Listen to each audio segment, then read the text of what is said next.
So you got a shorter side and a longer one. Yeah, we're tying off at the handle here. So this knot that I'm doing is deemed to be 70% the strength of the wire, which isn't too bad. It doesn't slip, and you can use it on short strains, and it comes up pretty neat.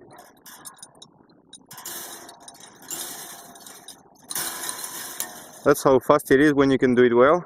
Well, it's quicker than putting in a crump or anything, you know. Yeah. And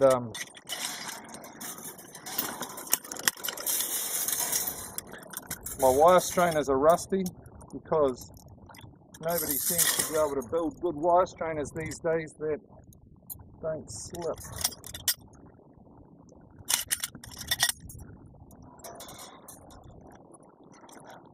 So yeah, show it again. Slower. Slower? Yeah. So that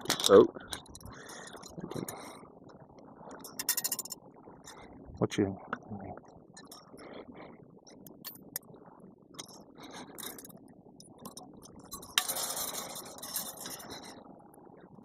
yeah, around the first, and then a loop, and around the second.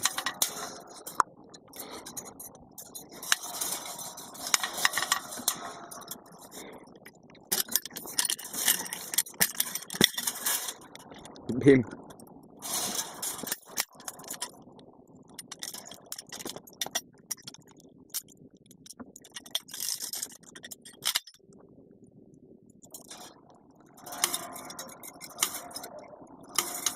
Each of these wires is tension to around 150 kgs,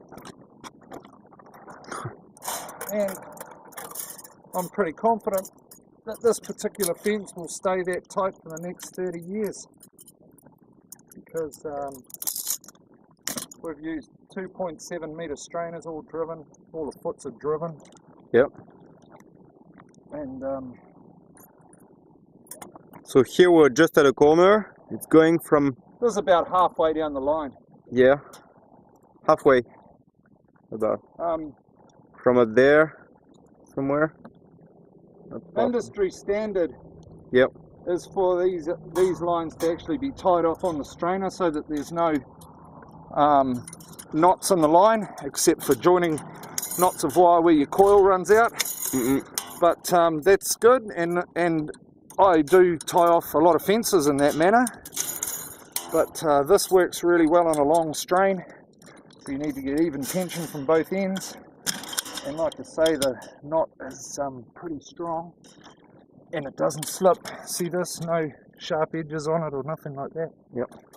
And it'll be fine, it'll stay here for years.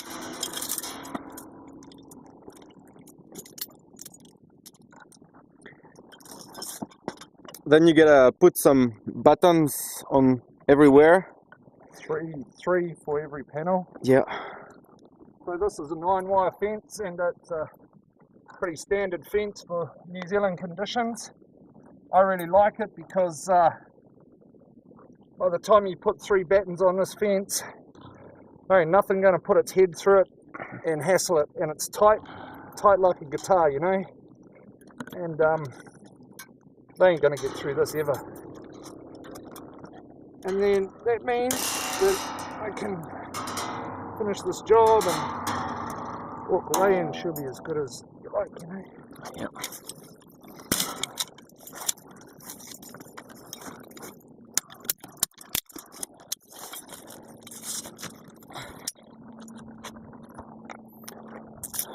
Those were the 5 first and the last 4 in here. Yep. I set the strainers so that all the knots fall in a row, as good as you can get. But the reason for that is when we come to batten this fence, there's going to be a batten here and another one here, so all of those knots are going to fall down in the middle. And it's not hard to change the strainer to do that. Oh yeah?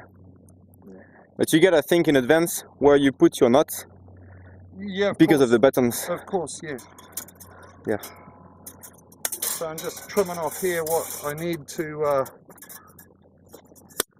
work with. The rest is just surplus. So this is about how much wire we've pulled out of the strainer fence. Yeah. So if you have a look along here, we've built around 200 meters here. Between the Yeah. two Which strainers, is both ends. nothing like, this is the last of about 1.2 kilometers that we've built in this particular job. So it's a relatively short strain.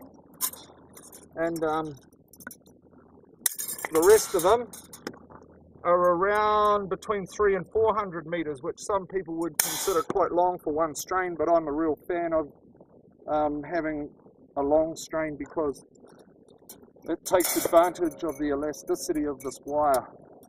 It's just like a piece of elastic, really. I mean, we're dealing with high tensile wire.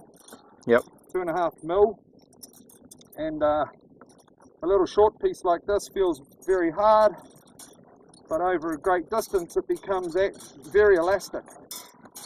And you've got to take advantage of that so that if you do have something move in your fence line, for example, if a foot comes up, that wire's not going to lose much tension.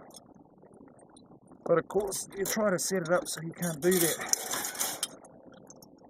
We've had trials on this job. There's been a lot of angle posts to put in, which is like this one here. And 3 of them we had to blast.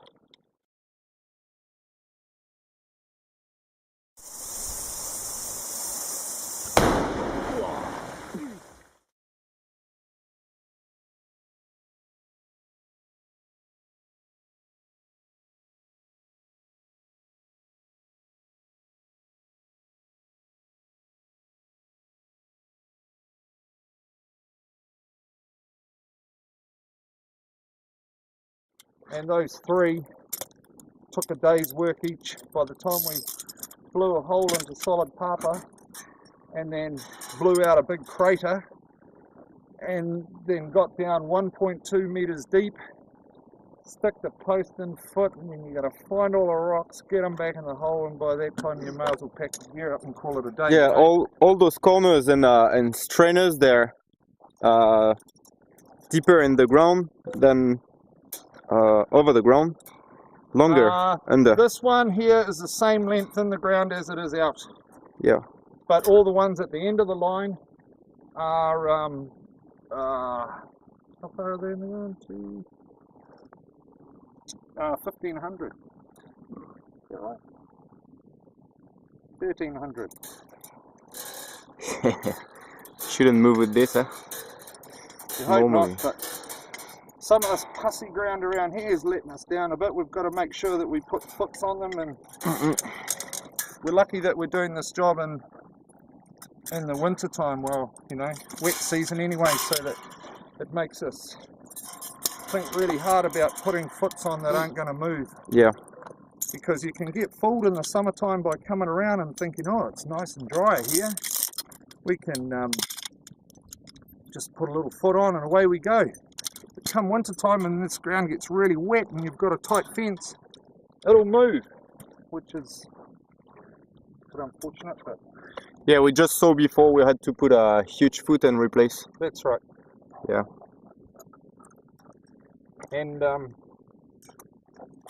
that's where you get trapped. Trapped for young players. I've had many years of doing this, and I can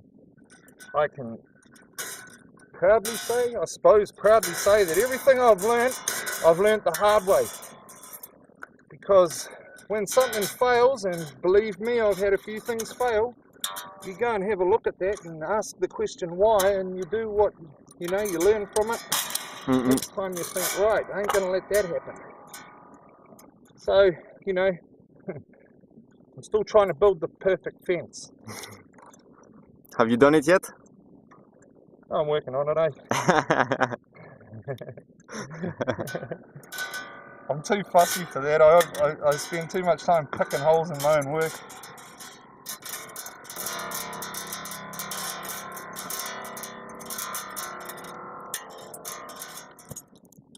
And wire strainers can be a dog to deal with, and I've found for years that if you just put them on a little safety pin like that, you've got them all, and then you can drop them on the ground or do whatever and carry them over your shoulder, and you've got them. See, you can drop them on the ground here, and you pick them all up by grabbing that and not losing them. It's good because I wanted this one at the front anyway. Easy to deal with. Yeah, whole bunch. Hold on. That can be pretty heavy to carry I used uphill. to have 20 of these, but yeah, 10 together as a load. I used to have 20, but useless buggers that I've had working for me over the years have lost them. Is it expensive, a strainer like this? Oh, I think they're over $100, $130 or something each now. Yeah. And what annoys me is, you know, there's two main companies who make wire strainers in this country, and they still haven't got them perfect.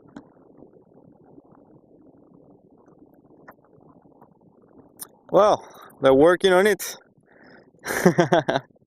So these are all my scraps that I've just made. Yeah, take back all the shit. Yeah. Still got either end to clean up, but hey, Yeah, that's all good. part of the job. Yeah. Well, yeah, good. So just buttoning for this one and it's done. Well, you know, this fence is stock-proof now, but battens will just trip it off nicely, you know.